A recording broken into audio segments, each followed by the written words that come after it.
Arratsaldeon ikusle zer modu ongi etorri bertan berri albistegira gaur uztailak 19 asteazkena asteragoaz egunak utzizkigun titularrekin.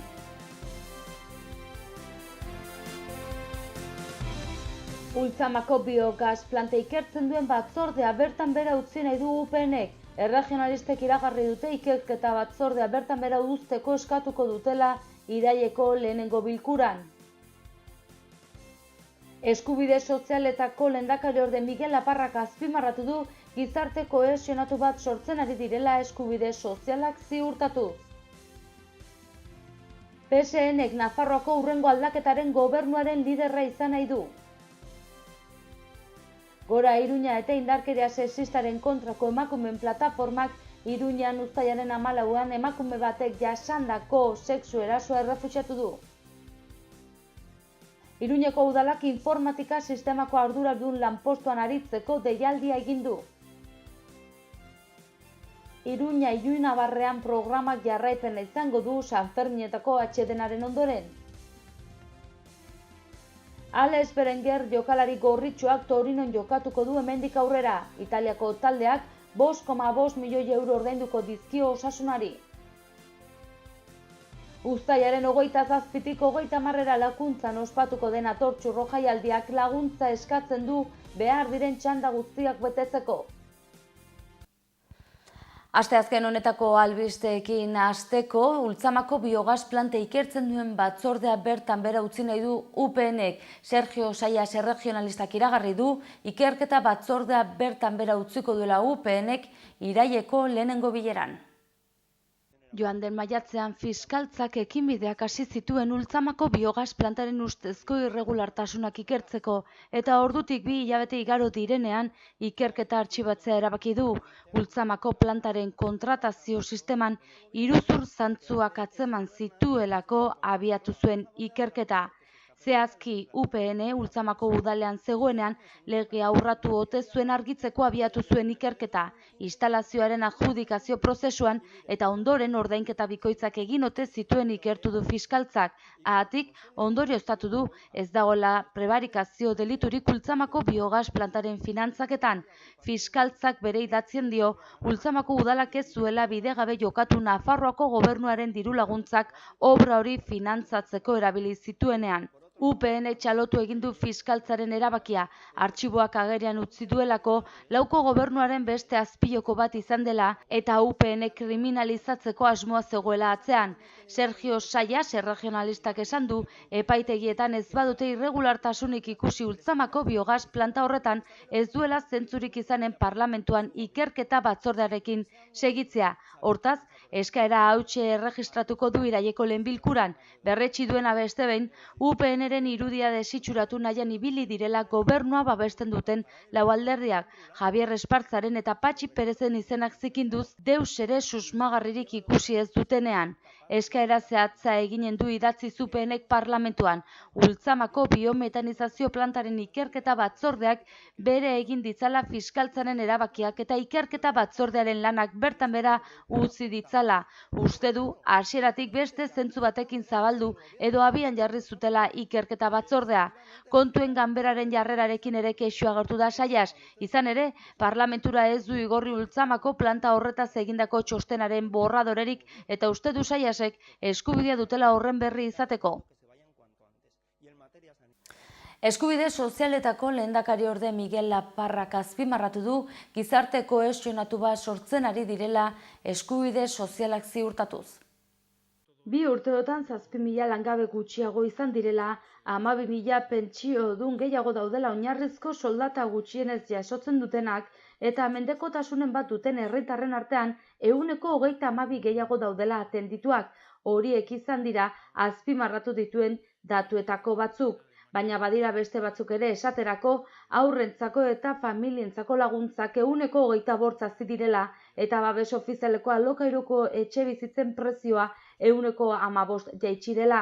Horrek esan nahi du besteak beste aurrerapen handiak egin direla eskubide sozialak bermatze aldera eta hori ekonomia suspertzen ari delako, erreforma fiskal egin delako eta politiketan lehentasunak aldatu egin direlako izan da.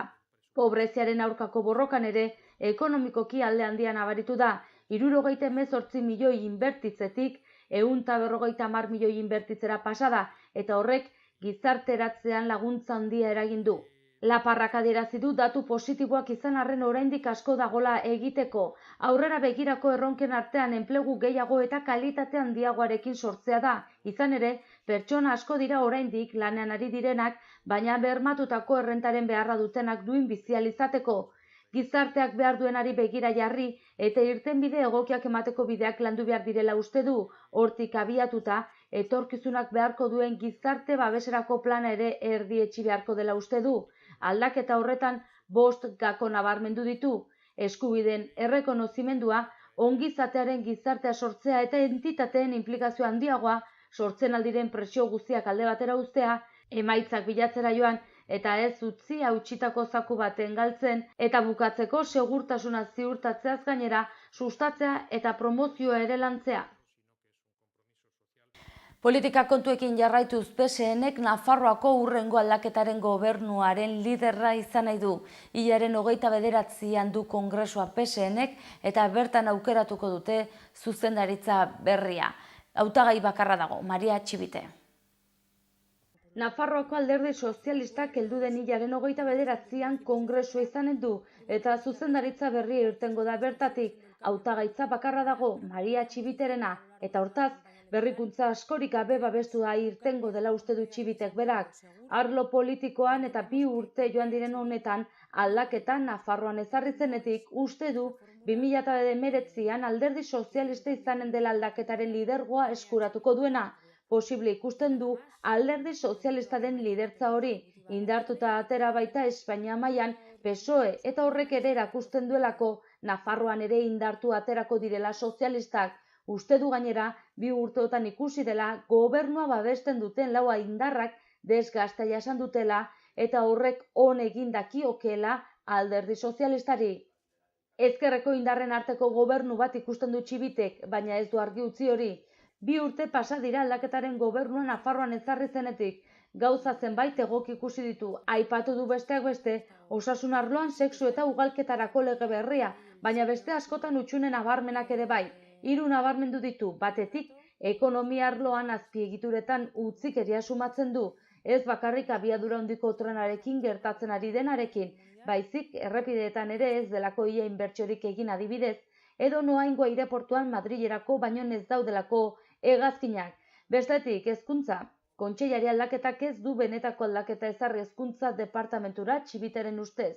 Ekintza arloan ere asko poztu ziren sozialistak bake eta elkarbizitzaren zuzendaritzarekin, baina hortik aurrera etaren biktimak ahaztuta dituztela iruditzen zaio. Memoria historikoan egindako aurrera pausua falta dira hurbileko memorian, esan du Txibitek.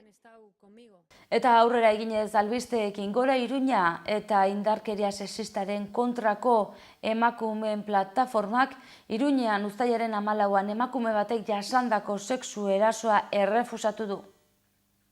Gora Iruña eta indarkeria sexistaren kontrako emakumeen plataformak Iruñean uztailaren 14an emakume batek jasandako sexu erasoa errefusatu du.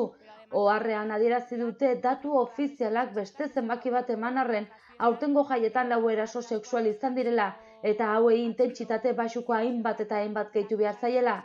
Gora Iruña eta plataformak eraso sexisten salaketarako martxan jarri duten telefonoan zenmailaren bidez, guztira 12 salaketa bildu dituzte. Gora Iruñatik eta plataformatik azpimarratu dute datuek berriz ere agerian uzten dutela eraso sexisten kontrako ibilbidean hasi besterik ez garela egin. Esparru ezberdinetik eraso sexisten inguruko hausnarketa oso positibo eginda, eta Gora Iruña eta indarkeria sexistaren kontrako emakumeen plataformak ezadostasuna nabarmendu dute. Emakume bakar batek edozein intentsitate mailako erasoa jasaten duen bitartean porrota dela nabarmendu dute. Gora Iruña eta plataformatik gogorarazi dute guzti honengatik lanen jarraituko dutela 2018koak behingoz gure Sanferminak ere izan daitezen. Eta bertze kontu batzuekin jarraituko dugu aurrera. Iruñako udalak informatika sistemako arduradun lanpostuan aritzeko deialdia egin du. Iruñako udalak informatika sistemako arduradun lanpostuan aritzeko deialdia egin du. Deialdiaren iragarpena 137. Nafarroako aldizkari ofizialean uztailaren 17koan argitaratu da, eta deialdiaren oinarriak udalaren 3webikoitza.pamplona.es webgunean deskargatu daiteke eta herritarrendako arreta bulegoan jaso. Interesdunek uztailaren 24 arte aurkeztu ditzakete eskabideak. Autoaprobetara aurkezteko betekizuna da lizentziadun, arkitekto, ingeniari edo gradudun titulua izatea edo horien baliokidea den gradu edo titulu bat. Prestakuntzarako deialdira aurkezteko beharrezkoa da Iruñeko udalaren edota haren erakunde autonomoen zerbitzuko langile finkoa izatea, B, C edo D mailakoa, eta eskubidez dagokion gehieneko prestakuntzaldia agorturik ez edukitzea. Kasu guztietan lehenengo proba teorikoa izango da. Izengaiek test erako galderak dituen galdetegi bat idatziz erantzun beharko dute deialdiaren gaitegiari buruz. Bigarren fasera pasatzen diren hautagaiek proba teoriko praktiko bat egin beharko dute deialdian ezarritakoarekin bat. Prestakuntzarako zein aldi baterako kontrataziorako hautagaiendako hautaprobak komunak izango dira. Aldi baterako kontrataziorako deialdian gainera gehienez ere 10 puntu emango dira ofizialki egiaztatutako hizkuntzen ezagupenengatik meritu gisara, gehienez 10 puntu euskaragatik eta gehienez 8 puntu ingelesagatik. Eta gaur bertan Iruña Ilunabarrean programak jarraipena izango du Sanferminetako atsedenaren ondoren. Iruña Ilunabarrean programak jarraipena emango dio gaur asteazkena prestatutako jarduereri plazan Sanferminak zirela medio egun batzuetan zehar atseden hartu eta gero artearekin, sormenarekin, zientziarekin eta teknologia berriekin lotutako jarduerak itzuliko dira beraz. Uztailean saioak asteazken eta ostiraletan izango dira arratsaldeko 8:00 iluntzeko 10:30.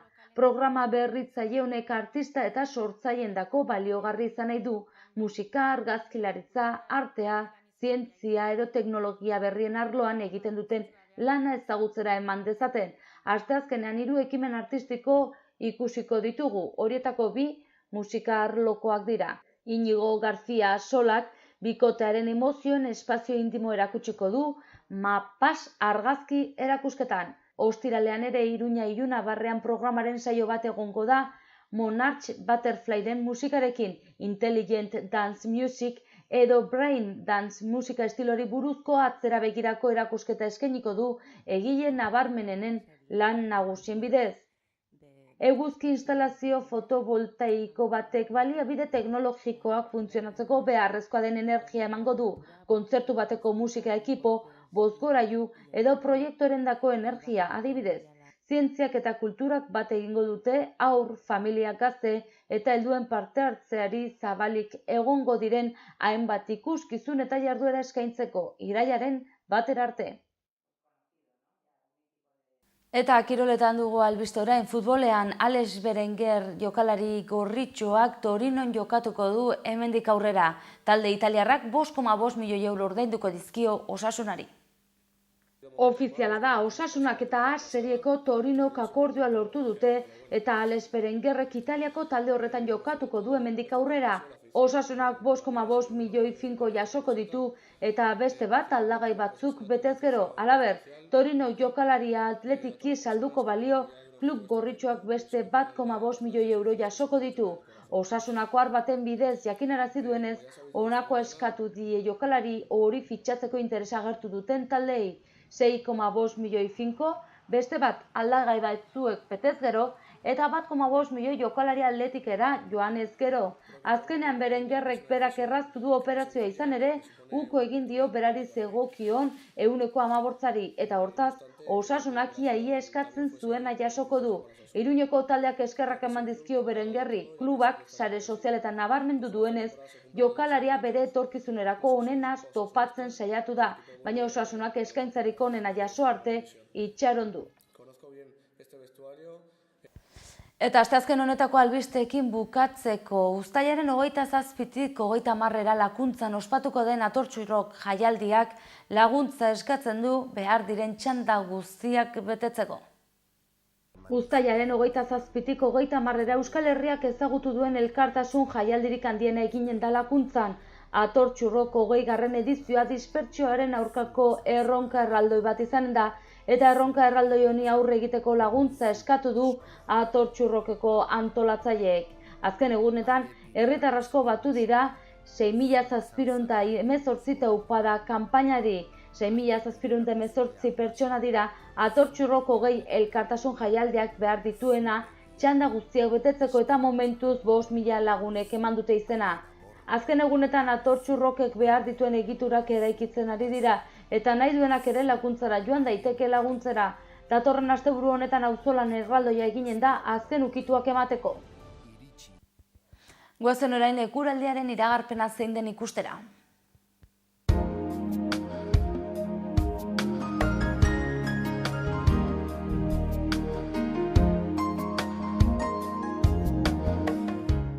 Gaurkoan uztailak 19 giro hodeitsua eta euritsua orokorrean Nafarroa osoan. Egunaren amaieran atertuko du eta ipar osagaiko haize ahul bizia ibiliko da bolada gogorrekin.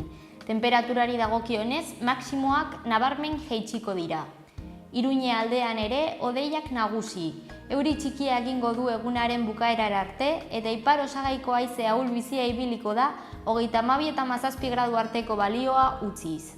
Baztanen zerua oso hodeitsua egongo da eta euri txikia egingo du egunaren amaierara arte. Ipar osagaiko haize ahul bizia ibiliko da eta 24 graduko maximak eta 16 graduko minimak emango dira.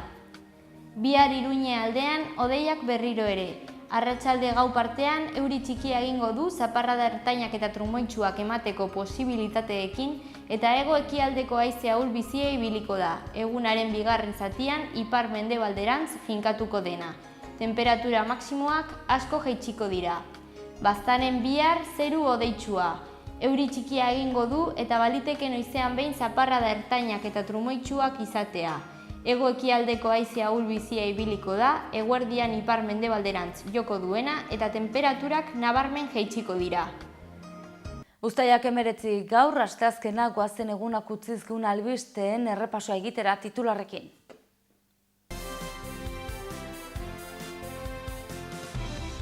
Ultzamako biogas planta ikertzen duen batzordea bertan bera utzi nahi du UPNek. Erregionalistek iragarri dute ikerketa batzordea bertan bera uzteko eskatuko dutela iraileko lehenengo bilkuran. Eskubide sozialetako lehendakariorde Miguel Aparrak azpimarratu du gizarte kohesionatu bat sortzen ari direla eskubide sozialak ziurtatuz. PSNek Nafarroako hurrengo aldaketaren gobernuaren liderra izan nahi du. Gora Iruña eta indarkeria sexistaren kontrako emakumeen plataformak Iruñan uztailaren 14an emakume batek jasandako sexu erasoa errefuxiatu du. Iruñeko udalak informatika sistemako arduradun lanpostuan aritzeko deialdia egin du. Iruña Iluinabarrean programak jarraipena izango du Sanferminetako atsedenaren ondoren. Alex Berenguer jokalari gorritxoak Torinon jokatuko du hemendik aurrera. Italiako taldeak 5,5 milioi euro ordainduko dizkio Osasunari. Uztailaren 27tik 30 lakuntzan ospatuko den Atortxurro jaialdiak laguntza eskatzen du behar diren txanda guztiak betetzeko. Eta bertzerik ez gaurko zauxe izan da dena, mila esker zuen arretagatik eta arratsalde ona izan. Bihar arte.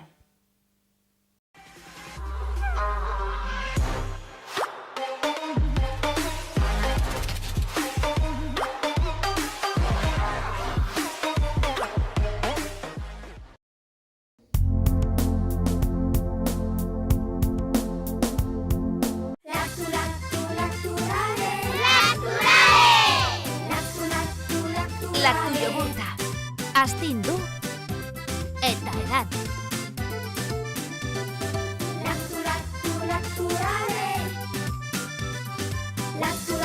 Laktu jogur.